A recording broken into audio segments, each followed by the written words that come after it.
Hey guys, this is MB from underdogchance.com and welcome back to my MLB betting mall predictions and today's bets. And in today's video, I will also show you how my MLB betting model works, and we will make quick review of betting model and different units, okay? Because this is something I did in the morning. And yesterday I had a losing day, 1-5 minus 4.1 unit, but beat the line in all games.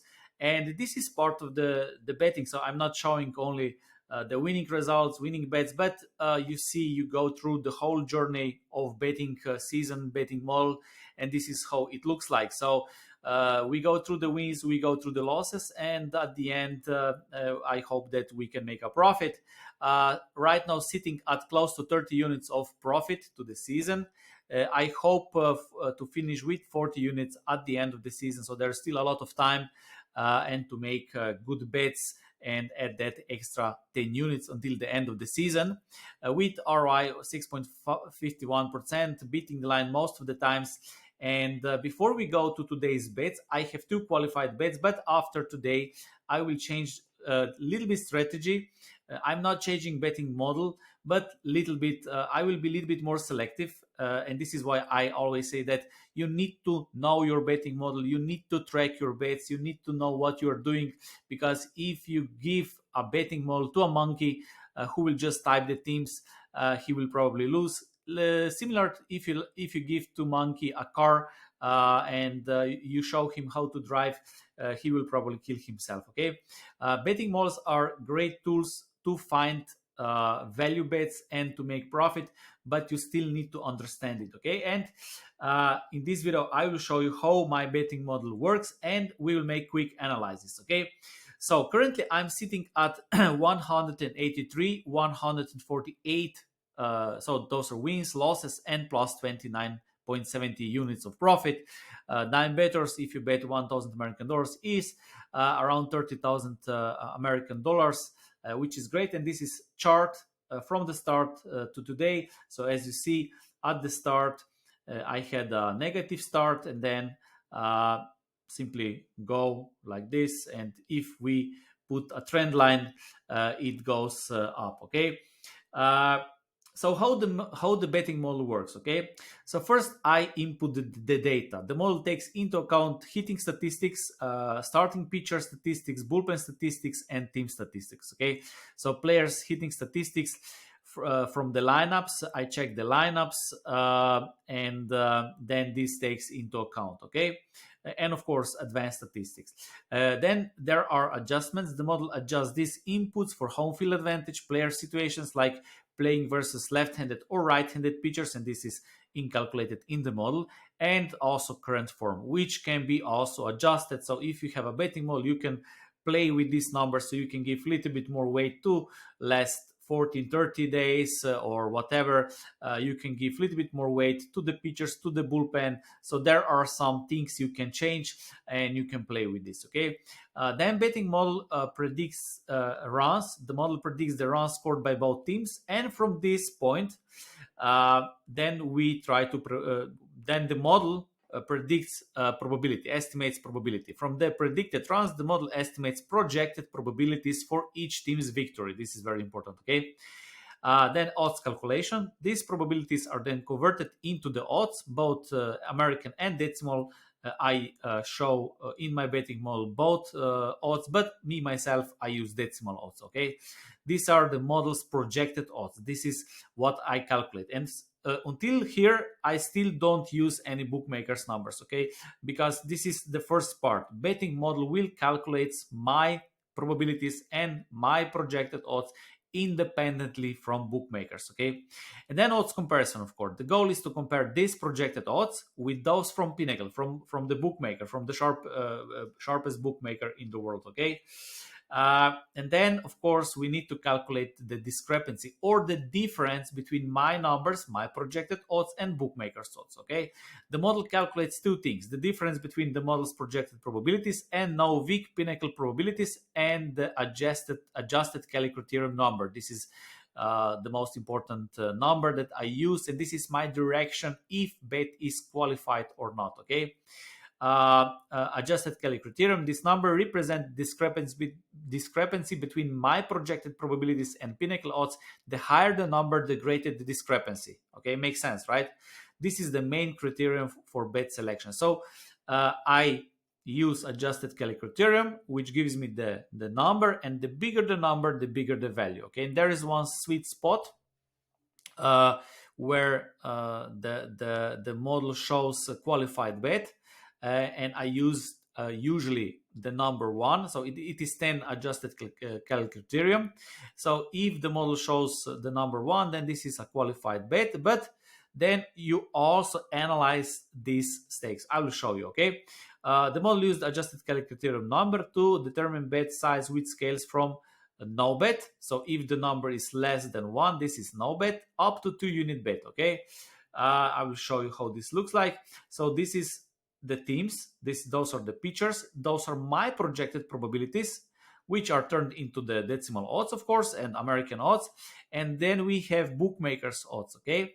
This is the difference between my projected lines and bookmakers lines. Win difference. This is my probability minus Pinnacle Novik odds, and this is adjusted Kelly criterion. This is the most important number for me. Okay, and I set usually the adjusted Kelly criterion number one. So if the number is one or bigger, then this is a qualified bet.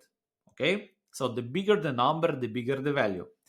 And so here we have, so if adjusted Kelly criterion, so this number is less than one, then this is no bet. For example, this one, as you see, minus 0.13 or 0.66, this is then for me no bet. It is not qualified bet. Okay, but if the betting model shows the number one or more, then this is potentially a good bet, and the bigger the number, the bigger the value. Okay, and based on these numbers, I also decide what is bet size. Okay, so for example, if the number is between 1 and 125, this is then a 1-unit bet. In this case, as you see here, 1.15, this is then 1-unit bet, right? If the number is between 1.25 and 1.5, then this is 1.25 unit bet. If the number is between 1.5 and 1.75, it is 1.75 unit bet. Now 1.5 bet, right?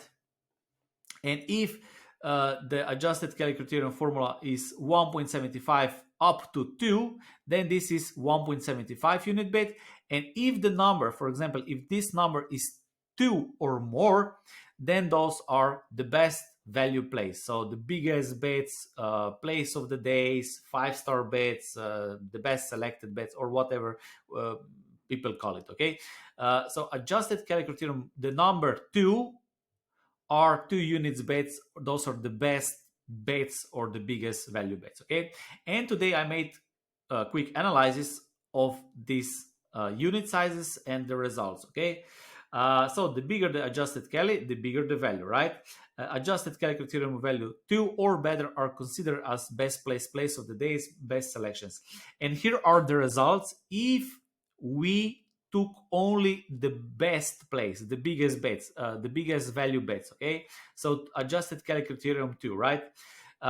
This season I found, this is 55, I found 55 such bets where the discrepancy between my numbers, my betting model numbers, and bookmakers numbers is 2 or more. So in this case, we can say that my betting model found the mistake or the big discrepancy between my numbers and bookmakers numbers. And the record would be 37.18.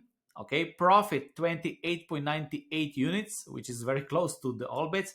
Yield or ROI 26.35%, and this beats the line more than 90% of times with closing line value plus 4.52. Okay, so those are the best bets. Okay, so as you see, you will analyze 15 games every single day. So we are now in June, July, so April, May, June, 3 months. In 3 months, you analyze every single day, and you would find only 55 bets which were really bigger value bets, and those would be the record. Okay, also if you bet only money lines, you would find 25 such bets with plus 15.66 units. Okay, and this is also one good indicator that betting model is good, because the bigger discrepancy, better closing line value numbers, beating the line most of the times, better results.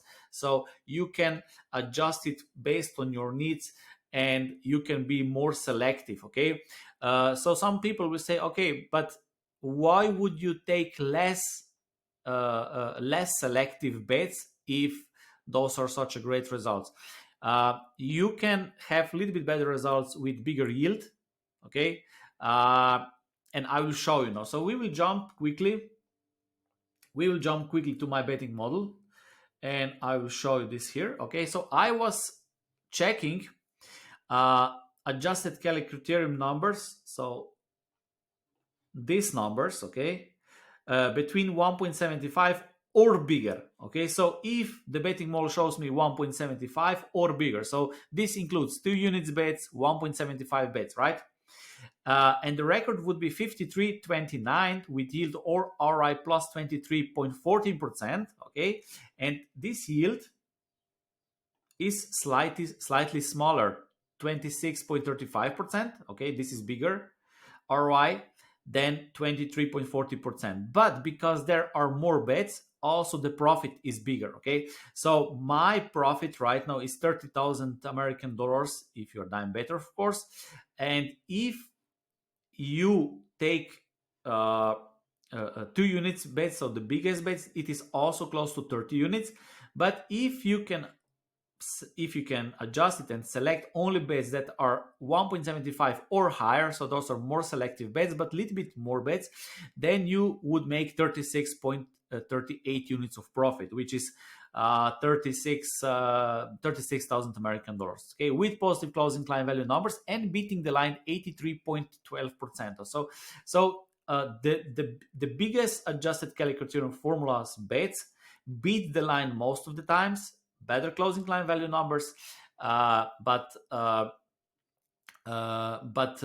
little bit less profit because there are less plays. Okay, so those are adjusted Kelly criterions 1.75 or bigger, and this is for full game profit, so money lines full profit, because those bets includes first 5 innings and money lines as well. Okay, so full game money line profit if adjusted criterion is bigger, right?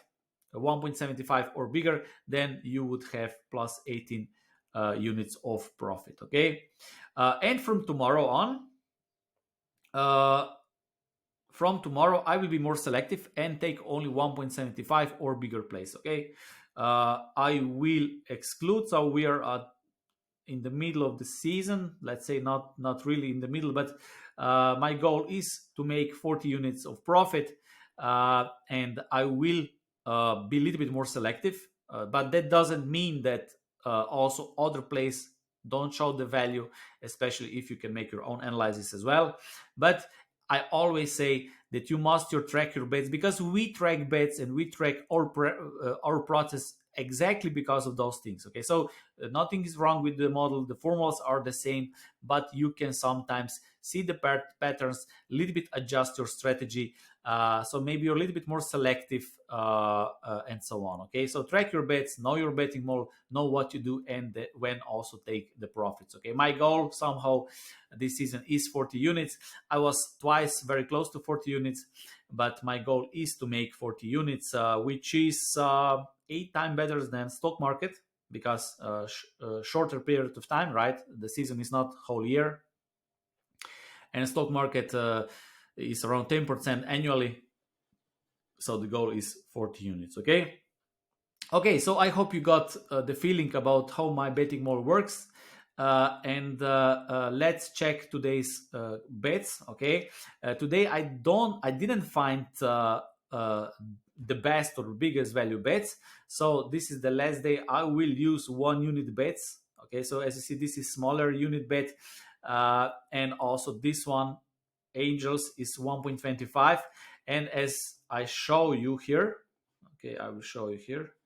The best results are if the results are 1.75 or better. Okay, 1.75 or better. Okay. But anyway, let's go to today's projections. San Diego Padres, Cincinnati, Michael Vaca against Brandon Williamson, right-handed against left-handed pitcher. Based on my projections, San Diego will have better chance. Okay, so I have them at minus 113. Bookmakers minus 166, and because of that, there is some value with Cincinnati full game, and I'm taking safe version Cincinnati plus 1.5 at 1.94 1 unit bet. Okay, so this is the smallest qualified bet. Okay. If you watch the previous minutes, you will understand the difference between these numbers. Okay, Yankees St. Louis, I will skip doubleheader. Boston Toronto. Based on my projections, there is no value. As you see, my numbers and bookmakers numbers are the same, and when you see the negative number, this means that my numbers are exactly the same than bookmakers, so I simply skip. Milwaukee Pittsburgh. Based on my projections, Pittsburgh should be at plus 108, bookmakers plus 125. Maybe Pittsburgh is a little bit underrated, but not enough. As you see, not even close. So the bigger the value, the bigger this number. So the qualified bet could be at 1, but the best place would be if this number is 1.75 or better. 1.75 or better. This would make plus 36 units. Okay, Washington, Philadelphia. I still didn't see the odds from Pinnacle, so those are my projected odds. I checked some other bookmakers, and I think the odds are very similar. Minnesota, Baltimore. Based on my projections, Minnesota should be plus 145. They are plus 122. Maybe small value with Baltimore, but still not in that range. Houston, Texas. Texas lost yesterday, and they are favorite again, but my numbers and bookmakers numbers are too close. Okay, Chicago White Sox, Oakland. No odds yet, but I think the odds will be very similar. Those are my projected odds, as you see. San Francisco Giants, New York Mets. I have San Francisco Giants at plus 125, bookmakers plus 127. No value. Miami, Atlanta. I give Miami 38.71% of chance to win this game, but this is exactly what bookmakers have. This is the second game in St. Louis. I skip this. Tampa Bay Rays, Seattle, Tyler Glasnow, George Kirby. Based on my projections, Seattle should be at minus 105, bookmakers plus 108. No value. Cleveland, Chicago, also no value. As you see, negative number, which means that my numbers and bookmakers numbers are the same. Dodgers, Kansas City Royals. I have Dodgers at minus 156. I didn't see bookmakers numbers yet. Maybe they will change pitchers or something. I didn't check it. Detroit, Colorado. I will skip this game. And then we have Arizona, LA Angels. I hope for Angels to bounce back from yesterday's loss. And this is 1.25 unit bet.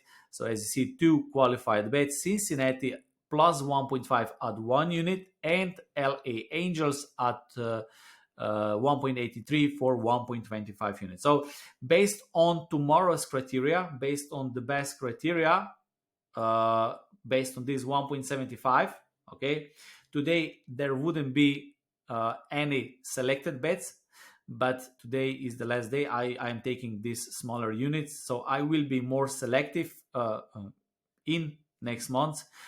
This is my decisions based on tracking and analyzing this season's records. But that doesn't mean that 1 unit's bets cannot show the good results, and you can do whatever you want with this.